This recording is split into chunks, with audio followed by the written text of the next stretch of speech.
पूरा ticket Bharatiya Janata party का ticket जो है किरण जी को ओर से 99% दे दिया। 1% जो गैप था मैं कंप्लीट कर दिया।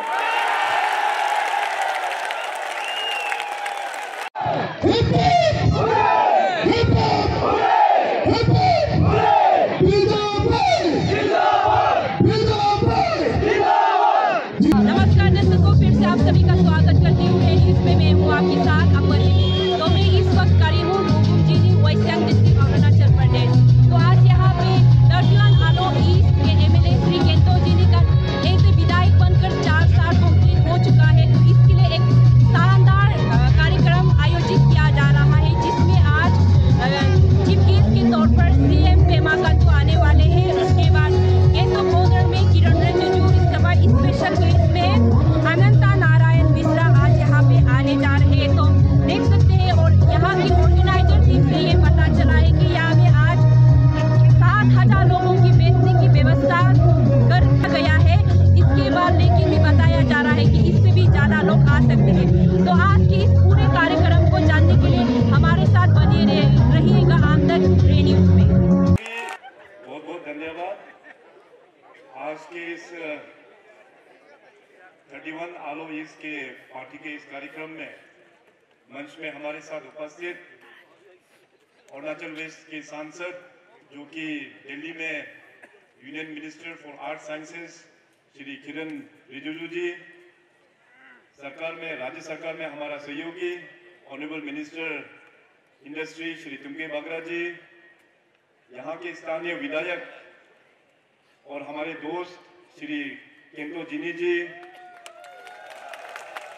जिलुमोबा के ऑनरेबल एमएलए छोटा भाई समान न्यामर करबक जी, और आपके पड़ोसी जो कॉन्स्टिट्यूंसी है रुंगोंग, वहाँ के ऑनरेबल एमएलए श्री तालिम ताबो जी, हम सभी के बीच उपस्थित बहुत ही सीनियर लीडर और फॉर्मर मिनिस्टर श्री दोई आदो जी, चेयरमैन बायोडाइवर्सिटी श्री ताइक गोई जी, भारतीय जनता पार्टी डिस्ट्रिक्ट के हमारे प्रेसिडेंट श्री मिंतो एते जी, हमारे जेपीसी वेस्ट सियांग श्री तुम्पे एते जी, हमारे बीच उपस्थित जेपीसी लेपरादा मैडम न्याबी दीप्ची जी, 31 आलो ईस्ट के मंडल प्रेसिडेंट श्री लीगे लोलन जी, और अभी रिसेंटली जस्ट हम सब ने विटनेस किया कि फॉर्मर जो इस डिस्ट्रिक्ट के कांग्रेस आई के प्रेसिडेंट और उनके एग्जीक्यूटिव कुल मिला के 700 लोगों का आज ज्वाइनिंग हुआ है, हेडेड बाय श्री ओबांग तमुक जी। आप सभी को हम स्वागत करते हैं।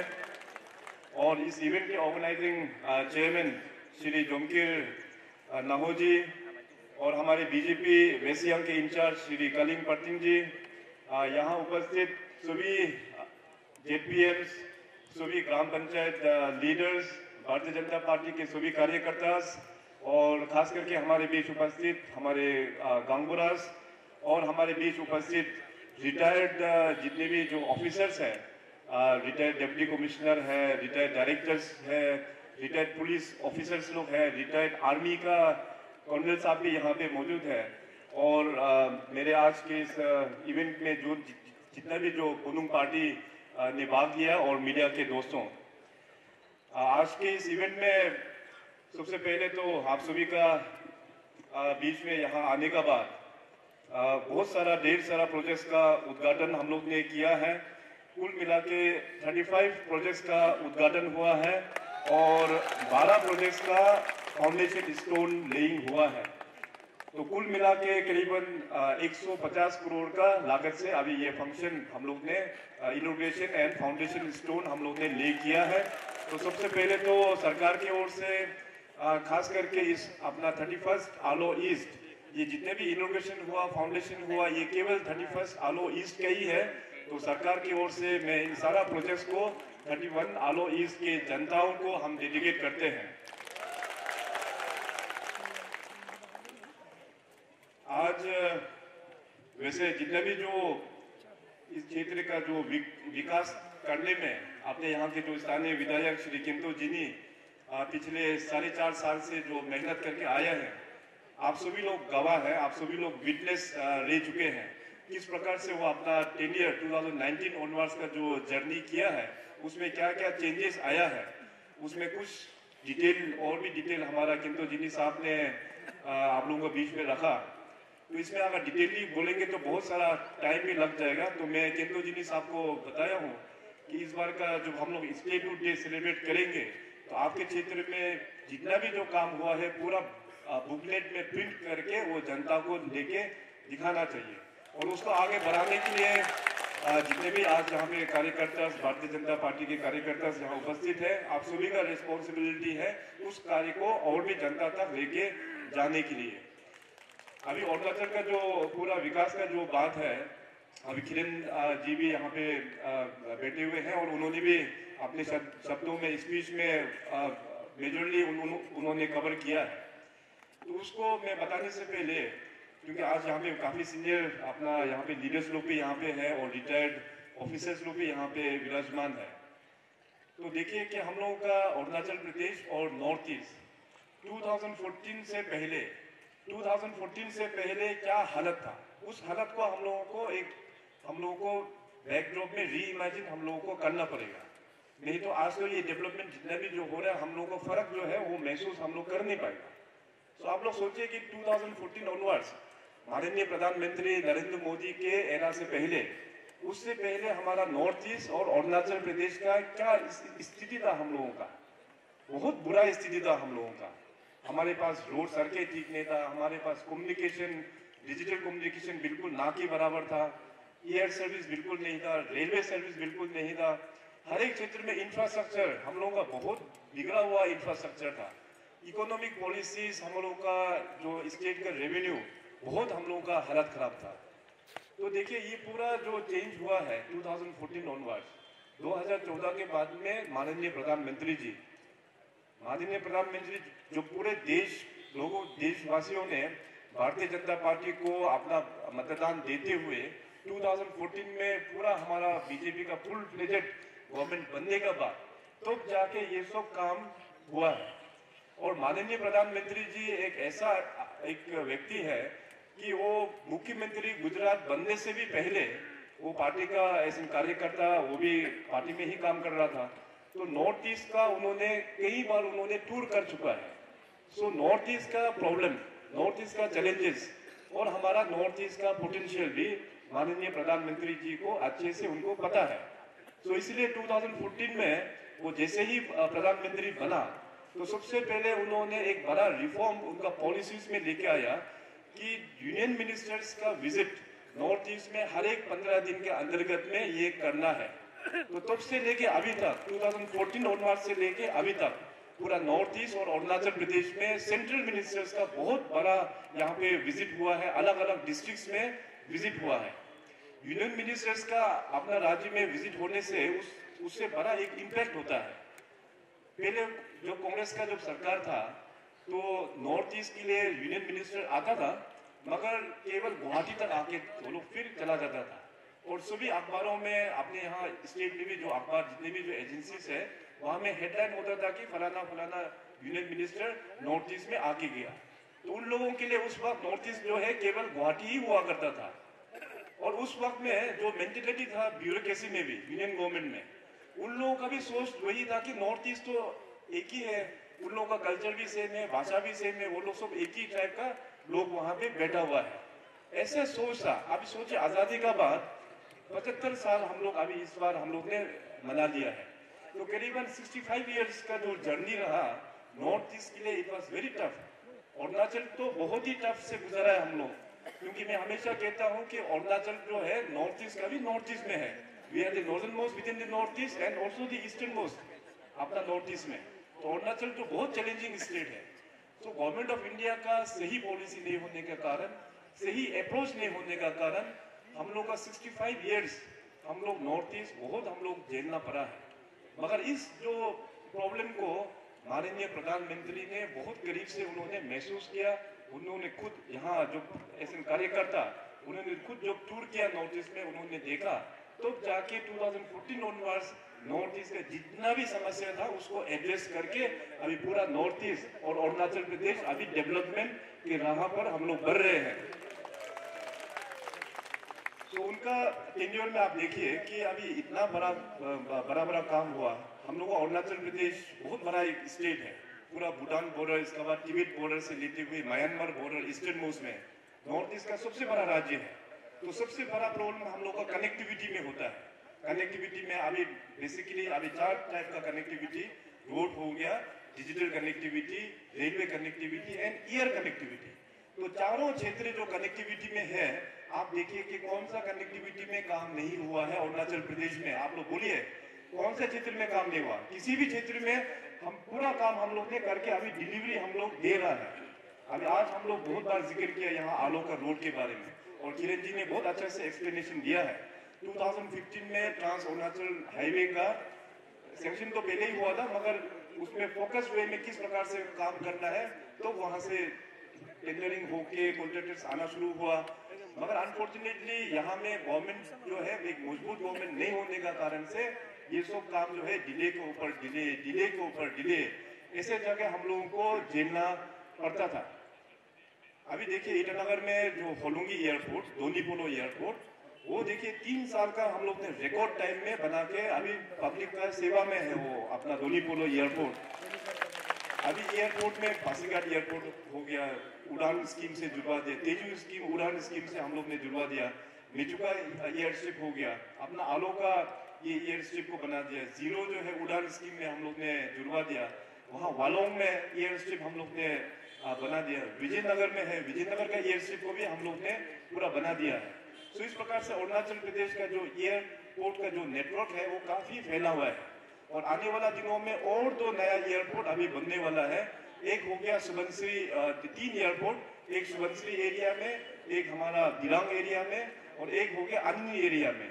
ये 3 एयरपोर्ट भी अभी इस साल से सैंक्शन होके काम जो है वो शुरुआत हो जाएगा। तो इस प्रकार का बहुत बड़ा रिफॉर्म, इंफ्रास्ट्रक्चरल रिफॉर्म्स बीजेपी सरकार ने, केंद्र सरकार ने राज्य सरकार को मदद करके हम लोगों को यहाँ पे दिया हुआ है। अभी टेक्नोलॉजी देखिए कितना इम्पोर्टेंट है कि आजकल तो पूरा डिजिटल टेक्नोलॉजी हो गया, इंटरनेट का जमाना है। इंटरनेट का जमाना जब आ जाता है तो हम लोग उससे भाग नहीं सकता है, उसके साथ हम लोगों को जोड़ना पड़ता है। तो उस जोड़ने का काम में भी नरेंद्र मोदी जी ने, मैंने जो मीटिंग किया, मैंने कहा प्रधानमंत्री जी को कि अरुणाचल प्रदेश बहुत दूर दराज में गांव बसे हुए हैं, पॉपुलेशन ज्यादा नहीं है, मगर वहाँ पे 10 घर का भी एक गांव होता है, 20 घर का भी एक गांव होता है। तो वहाँ में बेसिक जो फैसिलिटीज है हम लोगों को पहुंचाना होगा, चाहे वो रोड हो, चाहे पानी हो, चाहे बिजली हो, या चाहे डिजिटल कनेक्टिविटी हो। तो डिजिटल कनेक्टिविटी में अभी आप लोग देख सकते हैं कि हर एक जगह अभी 4G का टावर जो है डेली बेसिस में वो चालू होना वो शुरुआत हो गया है। तो more than thousands and thousands 4G tower माननीय प्रधानमंत्री ने स्पेशली फॉर अरुणाचल वो डेडिकेट करके हम लोगों को सैंक्शन किया है। अभी काम हमने टारगेट किया है कि बाय दिसंबर नहीं तो बाय जनवरी सबको काम कंप्लीट करने के लिए। तो इस प्रकार से अरुणाचल में कनेक्टिविटी का बहुत अच्छा काम हो रहा है। और एक इम्पोर्टेंट कनेक्टिविटी जो मैंने मेंशन किया वो रेलवे का माननीय प्रधानमंत्री जी जो फर्स्ट टाइम अरुणाचल पहुंचा 2015 में, तो उन्होंने पहली बार अपना नाहरलगुन को रेलवे के साथ में जोड़ा। उसका बाद में मैं मुख्यमंत्री बनने के बाद फिर डायरेक्ट दिल्ली से भी ट्रेन हम लोग ने लॉन्च किया, शताब्दी एक्सप्रेस लॉन्च किया, विस्ता डोम हम लोग ने लॉन्च किया। इसके अलावा अभी हम लोग का पासीघाट एरिया से जुलाई से पासीघाट तक का भी अभी टेंडर हो गया है, रेलवे का काम बिछना शुरू हो गया है।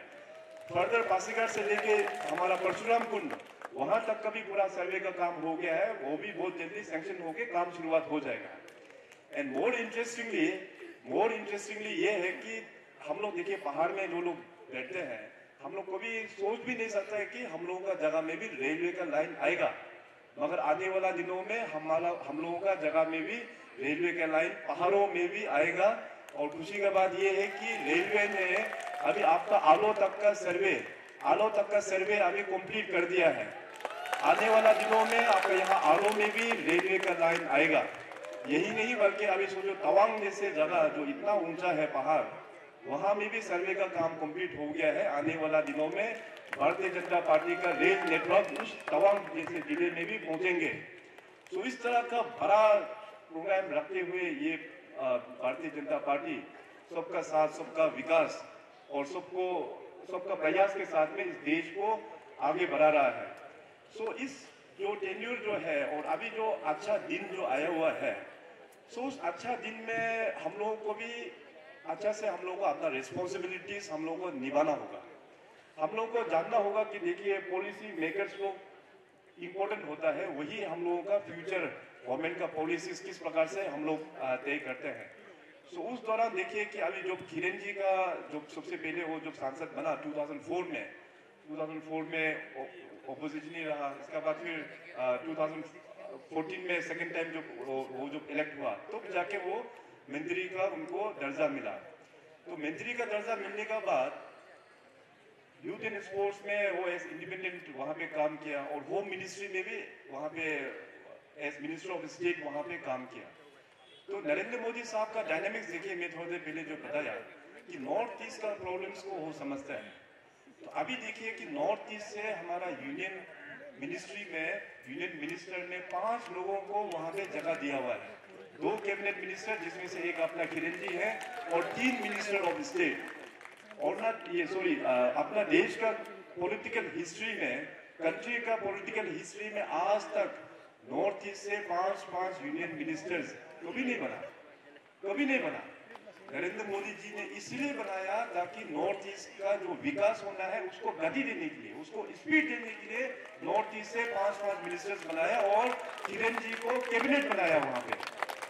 तो किरण जी को कैबिनेट वहां पे जो बनाया तो मतलब पूरा अरुणाचल प्रदेश को ही बहुत बड़ा एक इज्जत दिया।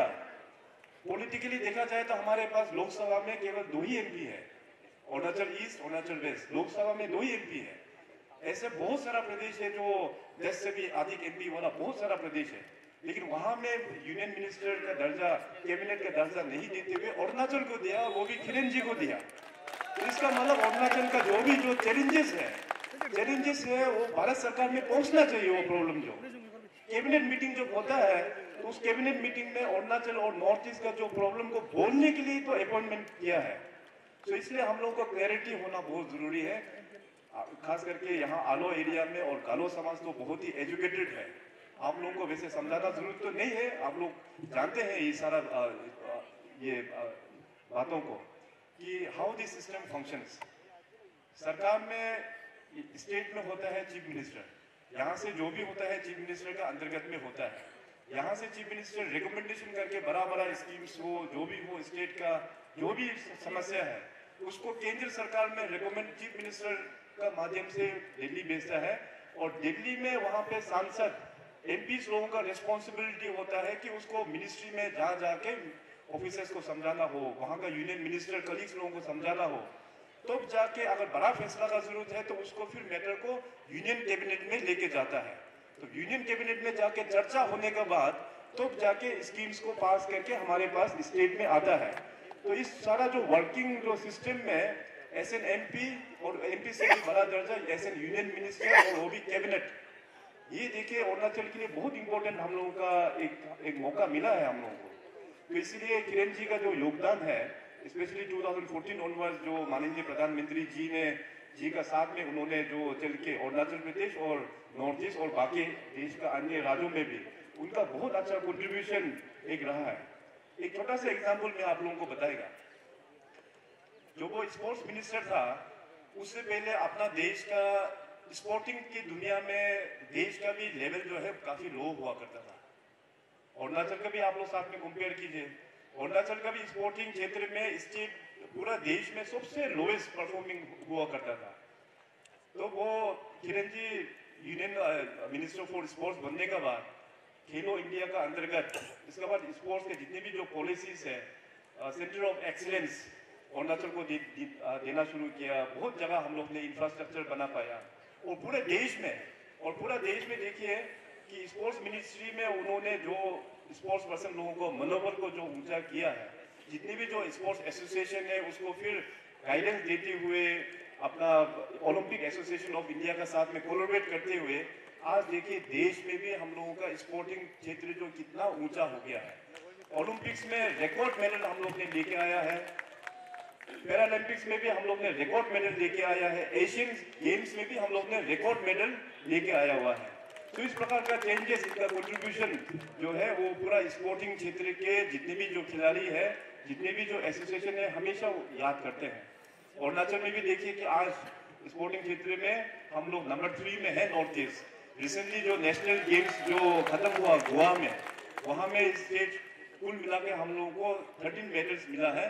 नंबर 1 जो है मणिपुर, नंबर 2 जो असम, और नंबर 3 जो है अभी अरुणाचल में हम लोग आया है। और देश में भी हम लोग 21 रैंकिंग में अभी पहुंच गया है, आउट ऑफ अराउंड 33 या 34 यूनियन टेरिटरीज एंड स्टेट्स।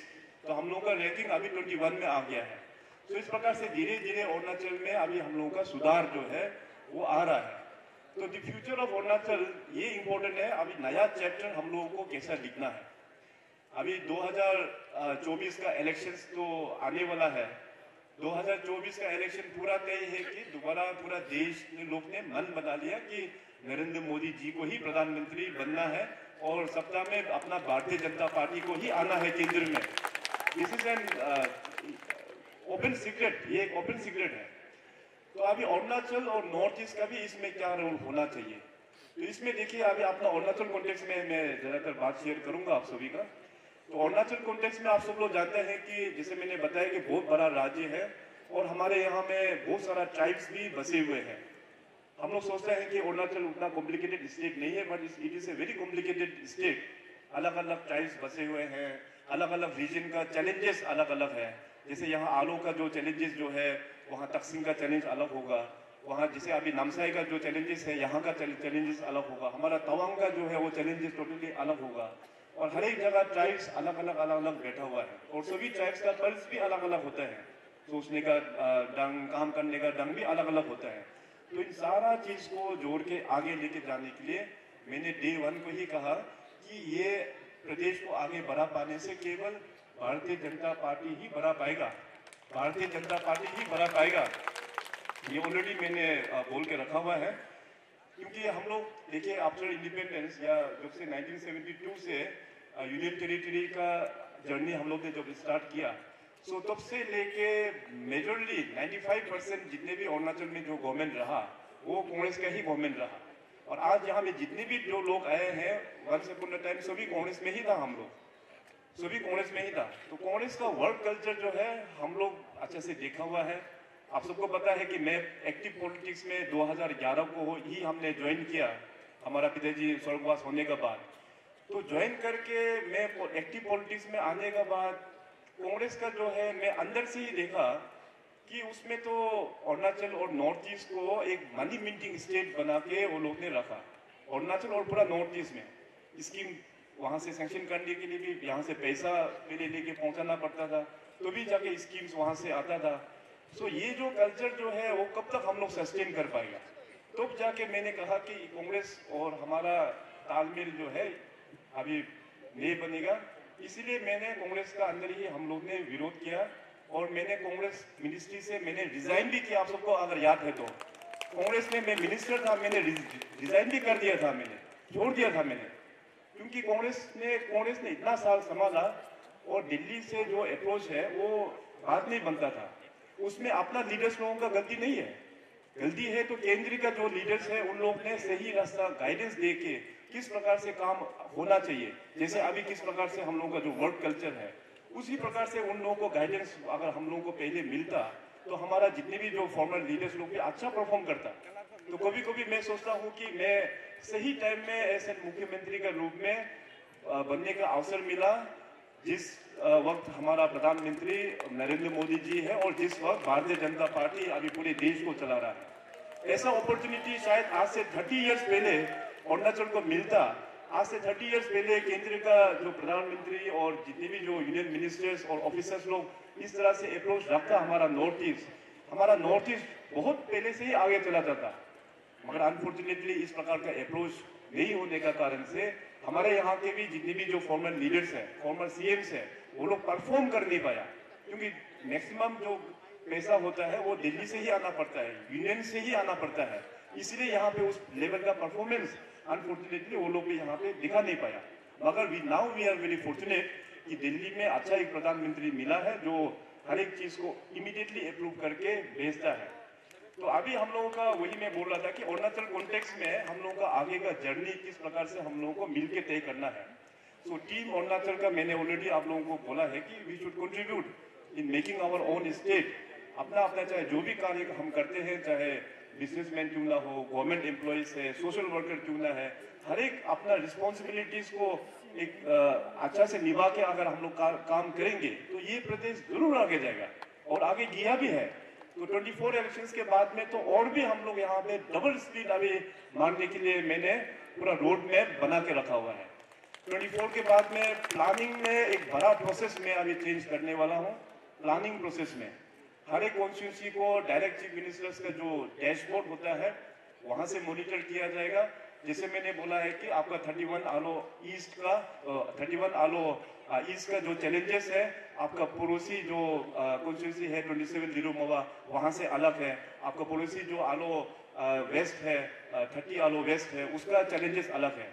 तो इस प्रकार से पूरा जो है प्लानिंग प्रोसेस सीएमओ से डायरेक्ट मॉनिटर होगा और प्रेफरेंस हम लोग पूरा सेट करेंगे कि आपका कॉन्स्टिट्यूंसी का चैलेंजेस, इंफ्रास्ट्रक्चर गैप कहाँ पे है, स्कूल्स में क्या प्रॉब्लम है, हेल्थ सेक्टर में और भी क्या प्रॉब्लम है, सारा चीज अभी उसको प्रोफेशनली हम लोग मैनेज करते हुए प्लानिंग में बड़ा एक रिफॉर्म में करने वाला हूँ।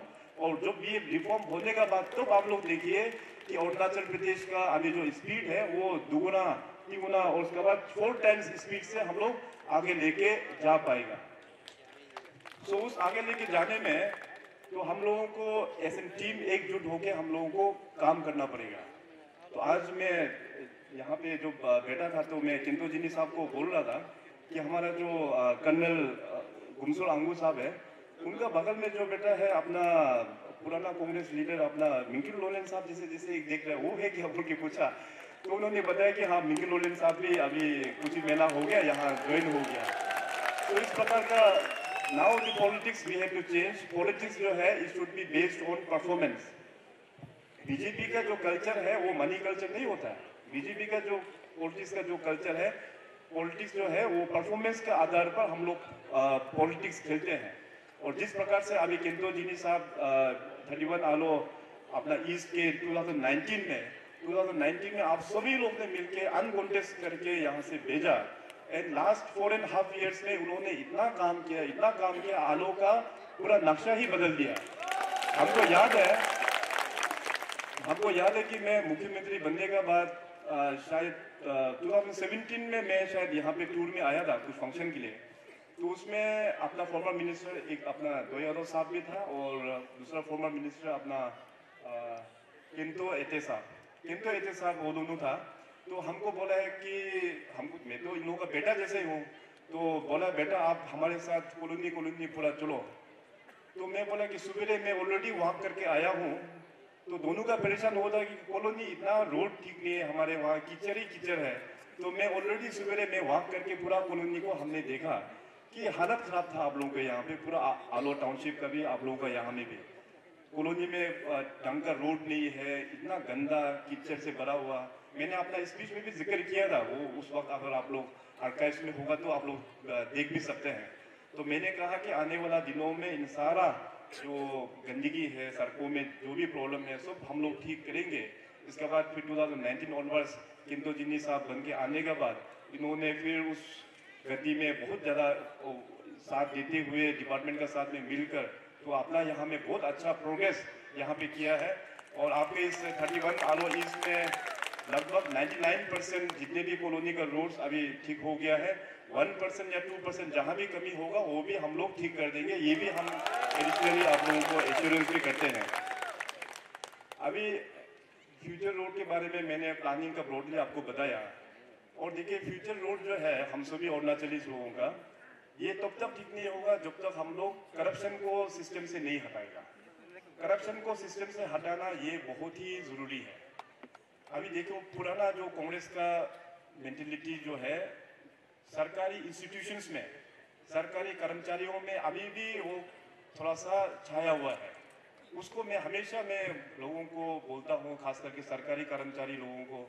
2016 में मैं जब मुख्यमंत्री बना तो मैंने क्लियरली बोला कि चीफ सेक्रेटरी से लेके जितने भी जो हमारा जो ऑफिसर्स है, मैंने बोला कि पुराना जो हो गया उन लोगों का दुनिया अलग था मगर ये सरकार का टाइम में, हमारा सरकार का टाइम में इसको हम बिल्कुल टॉलरेट नहीं करेंगे। ये बोलने का बावजूद कोई सिस्टम में कोई ऐसे एक दो लोग होता है कि इवन सरकारी कर्मचारी भी बहुत अच्छा योगदान दे रहा है। आज जितने भी अरुणाचल प्रदेश का प्रोग्रेस हुआ है, सरकारी कर्मचारी का एक मेजर एक कंट्रीब्यूशन है। उसके बावजूद कुछ सरकारी सिस्टम में ऐसे कुछ ऑफिसर या ऑफिसर्स लोग भी होते हैं कि इतना ब्लंडर कर देते हैं कि पूरा गवर्नमेंट एम्प्लॉइज का ऑर्गेनाइजेशन को भी बदनाम कर देता है, सरकार का भी नाम पूरा बदनाम कर देता है। मगर मैं उसमें रुकने वाला नहीं हूँ। मैं आज भी बोलता हूँ और आने वाला दिनों में भी हम बोलेंगे कि करप्शन प्रैक्टिस जो करता है उसको हम छोड़ेगा नहीं। स्टाफ सिलेक्शन बोर्ड देखिए, बहुत बड़ा रिफॉर्म हम लोग ने लेके आया। माननीय प्रधानमंत्री जी को मैं 2016 में मुख्यमंत्री बनने के बाद मिला तो पीएम साहब ने हमें केवल यही डायरेक्शन दिया कि अरुणाचल में बहुत पोटेंशियल एक राज्य है, केवल आप वहां पे जाके रिफॉर्म करना बहुत जरूरी है। तो मैं राज्य में आके सबसे पहला रिफॉर्म तो हम लोग ने स्टाफ सिलेक्शन बोर्ड हम लोग ने बनाया। पहले क्या होता था, इलेक्शन में जो भी पॉलिटिकल पार्टी हो, जिसको भी वोट मांगने जाओ तो अपने घर में कितना वोट है उसका मुताबिक से नौकरी का एग्रीमेंट होता था कि अगर आप जीत जाता है तो हम लोगों को इतना नौकरी देना चाहिए। तो उस वक्त में देखो सिस्टम था ही नहीं उसमें। मैं फॉर्मर लीडर्स या सरकार या जो भी चीफ मिनिस्टर है उनको हम बदनाम नहीं कर रहा है, क्योंकि उस वक्त में सिस्टम नहीं था। उस वक्त में रिक्रूटमेंट ऐसे ही मतलब हुआ करता था।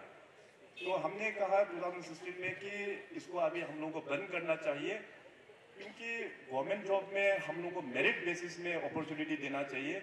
माता पिता इतना मेहनत करके बच्चों को स्कूल भेजता है, कॉलेजेस भेजता है, ये आशा लेके कि किसी ना किसी दिन उसका बच्चा जो है सरकार में जाके गवर्नमेंट एम्प्लॉयज की तरह काम करेगा। मगर उस वक्त ऐसे कोई सिस्टम नहीं था, उस वक्त इस प्रकार का गरीब लोगों के लिए एक अपॉर्चुनिटी नहीं था। तो मैंने स्टाफ सिलेक्शन बोर्ड का हमने क्रिएट किया।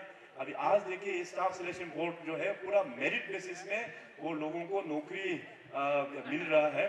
आने वाला 5 सालों में देखना गवर्नमेंट ऑफ अरुणाचल का जो वर्क फोर्स जो होगा, क्योंकि हर एक साल रिक्रूटमेंट होते मेरिट बेसिस वाला को जो रिक्रूटमेंट करेगा, नेक्स्ट 5-7 ईयर्स में अपना गवर्नमेंट का मशीनरीज जो है बहुत इफेक्टिव मशीनरीज बन के स्टेट में और भी वो लोग योगदान देंगे। तो ये एक बड़ा रिफॉर्म हम लोग ने किया हुआ है। अनफॉर्चुनेटली अभी पब्लिक सर्विस कमीशन में जो घोटाला होके बैठा हुआ है, अब 1 साल हो गया। नवंबर में उसको ये सिलसिला शायद हुआ था, तो अभी 1 साल हो गया। 1 साल से अभी पब्लिक सर्विस कमीशन जो है वो पूरा डिफंग होके बैठा हुआ है। इतना सारा पोस्ट हम लोग ने ग्रुप ए का हजारों पोस्ट क्रिएट करके रखा हुआ है, उसका रिक्रूटमेंट अभी हो नहीं पा रहा है। तो उसमें भी अनफॉर्चुनेट इंसिडेंट हो गया कि पेपर लीकेज बोलिए या पेपर सेलिंग बोलिए, जो भी एलिगेशंस है। तो मैंने कहा कि ऑटोनोमस बॉडी है, इंडिपेंडेंट बॉडी है, जिसे किरण जी ने जो बोला, हम लोग पॉलिसी मेकर, सरकार चलाने वाला लोग नौकरी दे नहीं सकता है। हम लोग नौकरी क्रिएट करके दे सकता है। नौकरी को रिक्रूटमेंट करने वाला ग्रुप 1 ऑफिसर है तो पब्लिक सर्विस कमीशन, ग्रुप 2 और ग्रुप 3 वाला है तो स्टाफ सिलेक्शन बोर्ड। तो वो लोग एक इंडिपेंडेंट एक एजेंसी है। तो अभी पब्लिक सर्विस कमीशन में जो ये घोटाला होने के बाद तो मैंने कहा कि अभी इसको पूरा रिफॉर्मेशन एक बड़ा ओवरहॉलिंग करना जरूरी है, टॉप टिल बटम। अभी रिफॉर्मेशन भी पूरा हो गया है।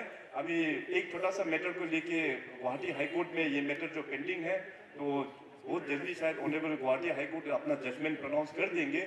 जैसे ही जजमेंट प्रोनाउंस करने के बाद कमीशन मेंबर्स का गठन तुरंत हो जाएगा, और जैसे कमीशन मेंबर्स का गठन होने के बाद तो जितने भी जो पुराना जो पेंडिंग इतना हजारों जो पोस्ट दे के रखा हुआ है उसका भी रिक्रूटमेंट जल्द से जल्द फिर पब्लिक डोमेन में एडवर्टाइज होके फिर रिक्रूटमेंट हम लोग नए तरीका से पब्लिक सर्विस कमीशन जो है वो शुरुआत कर देंगे।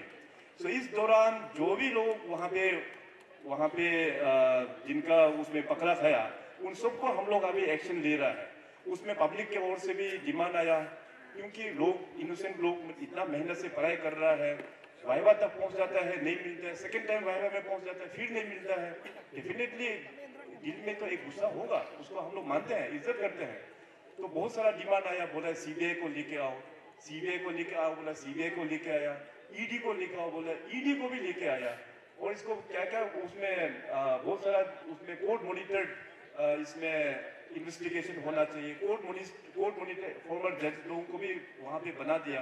तो जो जितने भी जो डिमांड आया उससे भर के भी हम लोग ने करके उसको, ताकि सिस्टम को क्लीन करने के लिए हम लोग ने काम करके दिया हुआ है।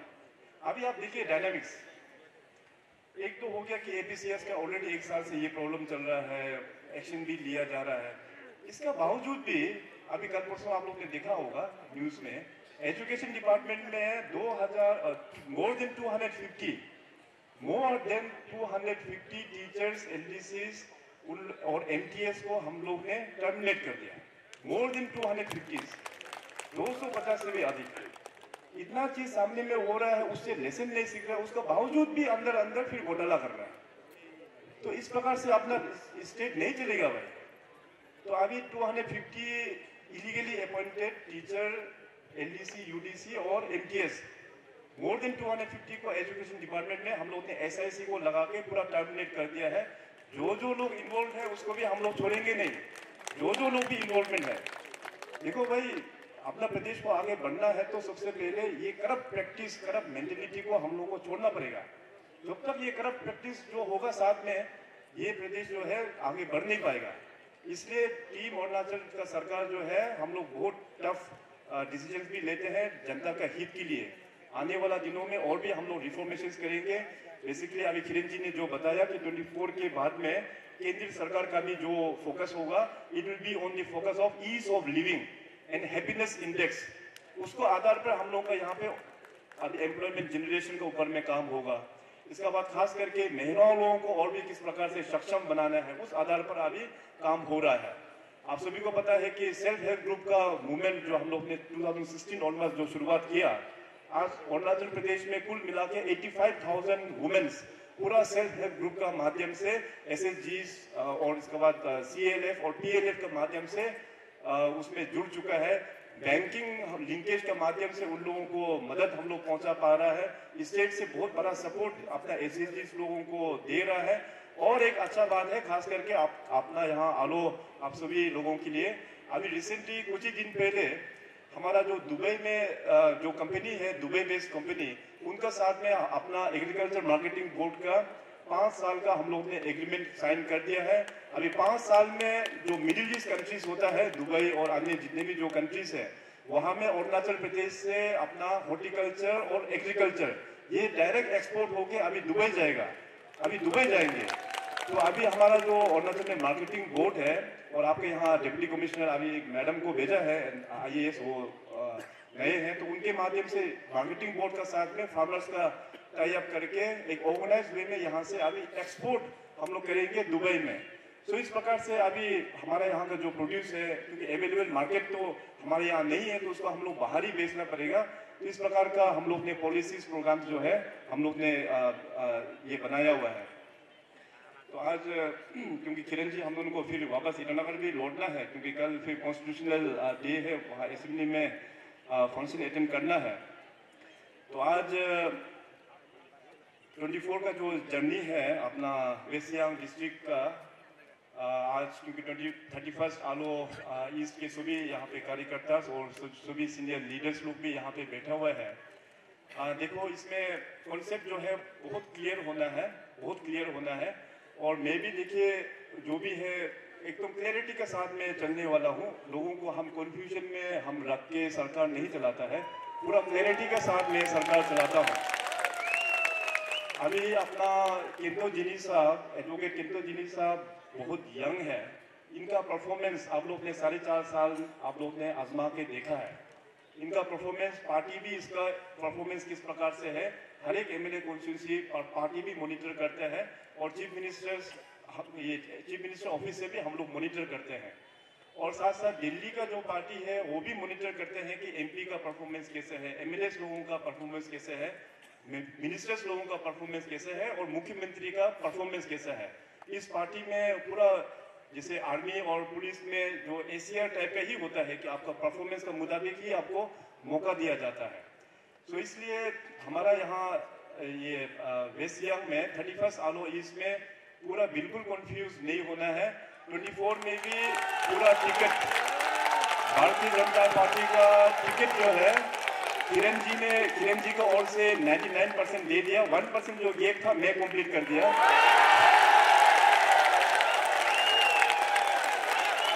किंतो जिनी ही भारतीय जनता पार्टी का उम्मीदवार 2024 इलेक्शन। और जो मुख्यमंत्री ने आपको यहाँ पे इस लोगम जिनी ग्राउंड में आके जब अनाउंसमेंट किया, तो हमारा जो अनाउंसमेंट है it is backed by the party.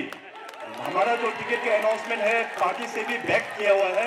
Party से क्लियरेंस लेके, दिल्ली लेवल से क्लियरेंस लेके मैं आज इसको नाम अनाउंसमेंट कर रहा हूँ। तो कंफ्यूजन नहीं होने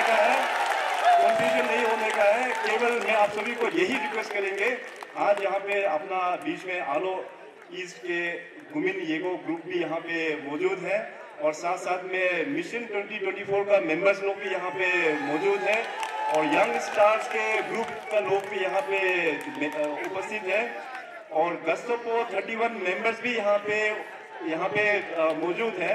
इसके अलावा भारतीय जनता पार्टी के डिस्ट्रिक्ट प्रेसिडेंट, मंडल प्रेसिडेंट, सभी कार्यकर्ता आप सभी लोग यहाँ पे मौजूद है। तो अभी आप लोगों का रिस्पॉन्सिबिलिटी है, हो सकने से इसको अनकॉन्टेस्ट करके भेजिए। अगर नहीं भी होता है, अगर अनफॉर्चुनेटली कॉन्टेस्ट होता भी है तो लैंडस्लाइड विक्ट्री का जिम्मेदारी अभी आप लोगों के ऊपर है। ये जिम्मेदारी, जीतने का जिम्मेदारी मैं आप लोगों के ऊपर में छोड़ के जा रहा हूँ। पक्का आप लोग जिता के भेजेंगे? तो ये जो एनर्जी है आप लोग कायम करके रखना। बाकी जितने भी जो डेवलपमेंट का जो काम है वो आपका मुखिया में हूँ राज्य का, मेरा ऊपर आप छोड़िएगा, क्योंकि मुख्यमंत्री जितने भी जो स्कीम्स है मुख्यमंत्री तय करते हैं और मुख्यमंत्री वहां से देने के बाद अपना एमएलए भी उतना ही डायनामिक्स होना पड़ता है। जैसे कि अपना किंतो जी इसमें डायनामिक्स बहुत ही अच्छा है इम्प्लीमेंट करने के लिए। तो आज इस खुशी में जैसे इन्होंने यहाँ पे एक पॉइंट यहाँ पे रखा था किंतो जी ने कि अपना जो मिनी सेक्रेटरी, डिस्ट्रिक्ट सेक्रेटरी जो यहाँ पे बन रहा है उसका गैप फंड जो 12 करोड़ के लिए बोला था, ये अपना अर्सवाइल जो सियांग जो हुआ करता था तो हेडक्वार्टर यहाँ पे हुआ करता है, तो इसको डेफिनेटली 12 करोड़ से भी ज्यादा हम भेजेंगे वहां से। मिनी सेक्रेटरी, डिस्ट्रिक्ट सेक्रेटरी आप लोग अच्छा से बनाना, गवर्नमेंट इंफ्रास्ट्रक्चर, स्कूल, हेल्थ और अपना एडमिनिस्ट्रेशन जितने भी जो गवर्नमेंट ऑर्गेनाइजेशन है सबका इंफ्रास्ट्रक्चर को भी हम रीमैपिंग करके 24 के बाद में हम लेके जाने वाला है। मगर इमीडिएटली जो गैप फंड जो इन्होंने रिक्वेस्ट किया 12 करोड़ का मैं तुरंत इसी साल में भेज दूंगा आप लोगों के लिए। तो इतना कहते हुए बहुत बहुत धन्यवाद। आज जितने भी जो गांव से 31 आलो ईस्ट के कॉन्स्टिट्यूंसी के गांव से जितने भी जो कोनू पार्टी आए हैं आप सभी को बहुत बहुत धन्यवाद। और सीनियर लीडर्स जो रिटायर्ड ऑफिसर्स लोग भी यहाँ में जो विराजमान है और फॉर्मर मिनिस्टर दो यादव साहब तो मैं तो अगर 10 साल जवान होने से दो यादव साहब को टिकट दे देना था और दो यादव साहब बहुत सीनियर हो गया, क्योंकि दो यादव साहब तो काफी मेच्योर्ड है, not only for 31 Aalo East, पूरा वेस्ट सियांग का हो गया और पूरा अपना गालो समाज का को गाइड करने के लिए बहुत ग्रास रूटेड लीडर है। तो हमको बहुत गर्व होता है, मैं भी इनका लड़का जैसे ही हूँ और बहुत अच्छा एडवाइस करते हैं। तो ऐसे टीम आप लोग अच्छे से काम कीजिएगा। इतना कहते हुए बहुत बहुत धन्यवाद। जय हिंद, जय बीजेपी।